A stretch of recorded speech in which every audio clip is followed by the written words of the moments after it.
جزوی فرما برداری نہیں ہے، بلکہ ڈھٹائی ہے، گستاخی ہے، استہزاء ہے اللہ کا اور اس کی شریعت کا۔ اطاعت تو وہی ہوگی جو کلی ہو، پوری اطاعت۔ کبھی خطا ہو جائے یہ بات دوسری ہے، آدمی فوراً رجوع کرتا ہے، توبہ کرتا ہے۔ جیسے کہیں کیلے کے چھلکے پر پاؤں آ گیا، پھسل گئے، آپ گر گئے، لیکن یہ کہ اس کے فوراً بعد آپ اٹھتے پڑے نہیں رہتے وہاں۔ اسی کا نام توبہ، اسی کا سورہ نساء میں ذکر آیا ہے، انما التوبۃ علی اللہ للذین یعملون السوء بجہالۃ ثم یتوبون من قریب۔ جذبات کی رو میں بہہ کر کوئی غلطی ہو جائے تو فوراً توبہ کر لیں، تو ایسے شخص کی توبہ کو قبول کرنا اللہ نے اپنے اوپر واجب کر لیا۔ لیکن مستقل ڈیرا ڈال لینا کسی معصیت پر، کسی گناہ پر، اپنی معاش میں، اپنی معاشرت میں مستقلاً اللہ کے کسی ایک حکم کی خلاف ورزی، یہ بھی در حقیقت گویا کہ آپ نے دین کو پھاڑ دیا، ٹکڑے کر دیا۔ فرقوا دینہم، انہوں نے اپنے دین کو ٹکڑے ٹکڑے کر دیا کہ ایک حصہ قبول سر آنکھوں پر، دوسرا حصہ پاؤں تلے۔ یہ ہے جس کے لیے میں نے سورہ بقرہ کی آیت نمبر 85 کا نصف تلاوت کیا ہے۔ افتؤمنون ببعض الکتاب وتکفرون ببعض، کیا تم ہماری کتاب اور شریعت کے ایک حصے کو مانتے اور ایک کو نہیں مانتے؟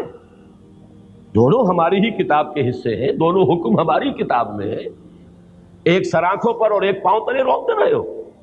فما جزاء من يفعل ذلك منكم الا خزي في الحیاۃ الدنیا، تو جو کوئی بھی تم میں سے یہ طرز عمل اختیار کرے گا کہ دین کا کوئی حکم قبول اور کوئی حکم رد کر دیا جائے، اس کی کوئی سزا اس کے سوا نہیں ہے الا خزي في الحیاۃ الدنیا، کہ دنیا کی زندگی میں انہیں ذلیل و خوار کر دیا جائے، ویوم القیامۃ یردون الی اشد العذاب، اور قیامت کے دن شدید ترین عذاب میں جھونک دیا جائے۔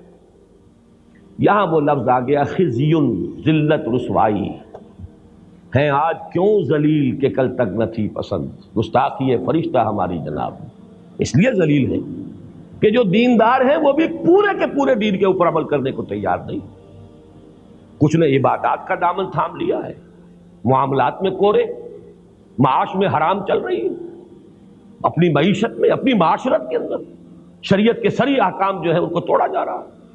کوئی کسی کے پاس کوئی عذر ہے، کسی کے پاس کوئی عذر نہیں، لیکن یہ جو ہم نے دین کے حصے بکھرے کر لیے، یہ ہے الا خزی فی الحیات الدنیا، دنیا کی زندگی میں ذلت اور رسوائی اور خاری، یہ نتیجہ ہے اس کا۔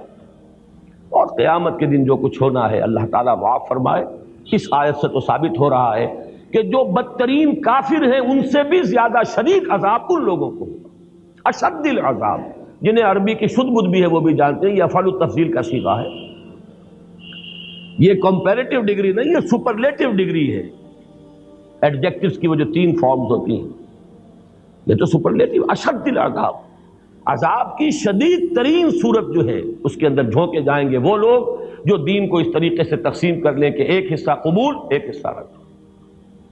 اب آپ پوری امت کو دیکھ لیجیے ہمارا حال کیا ہے۔ زیادہ سے زیادہ دین نماز روزے کا ہے، 45 ہے کہ 44 ہے کہ 46 ملک ہیں مسلمان، کسی ایک ملک کے اندر بھی وہ دین اپنی کلیت کے ساتھ، اپنی کامل صورت کے اندر کہیں نافذ ہے، قائم ہے؟ یہ ہے دوسرا جواب۔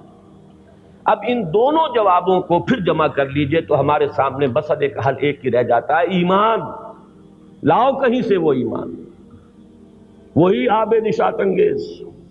علامہ اقبال نے اس کو کہا تھا نا، اصل نامحکمی دل کی، یہ ہے اصل میں وہی دیرینہ بیماری، وہی نامحکمی دل کی، علاج اس کا وہی آب نشاط انگیز ہے ساقی، یہ نامحکمی دل کی۔ اور جس کو کہا ہے کہ یقین پیدا کرے ناداں، یقین سے ہاتھ آتی ہے وہ درویشی کہ جس کے سامنے جھکتی ہے فغفوری۔ پہلے جواب کا تو لازمی نتیجہ یہی ہے کہ اگر ہماری ذلت ہے اس وجہ سے کہ ایمان نہیں ہے تو ایمان پیدا کر لیجئے، ذلت خود بخود عزت سے تبدیل ہو جائے گی۔ اور دوسرے جواب کا بھی اصل میں منطقی طور پر تجزیہ کر لیجئے، کل دین پر عمل اس حقیقی ایمان، یقین والے ایمان کے بغیر ممکن ہی نہیں۔ جزوی دین پر عمل تو ہم روایتی طور پر بھی کرتے ہیں، کچھ خاندانی روایات ہیں، کچھ معاشرتی روایات ہیں، کچھ قومی روایات ہیں، کچھ ہمارا کلچر ہے، کچھ ہماری تہذیب ہے، کچھ بچپن سے کچھ چیزوں کی عادت پڑ گئی ہے۔ یہ جزوی جو ہے عمل وہ در حقیقت دین پر عمل نہیں ہے، بلکہ یہ ہمارا کلچر ہے، ہماری ایک تہذیب ہے، ہمارا ایک تمدن ہے، ہماری کوئی روایات ہیں۔ کل دین پر عمل کرنے کے لیے وہ یقین والا ایمان درکار ہے، وہ ہوگا تو پھر کل کے کل دین پر عمل ہوگا، اور جب تک وہ نہیں ہوگا یہ ذلت اور رسوائی سے نجات پانا ممکن نہیں۔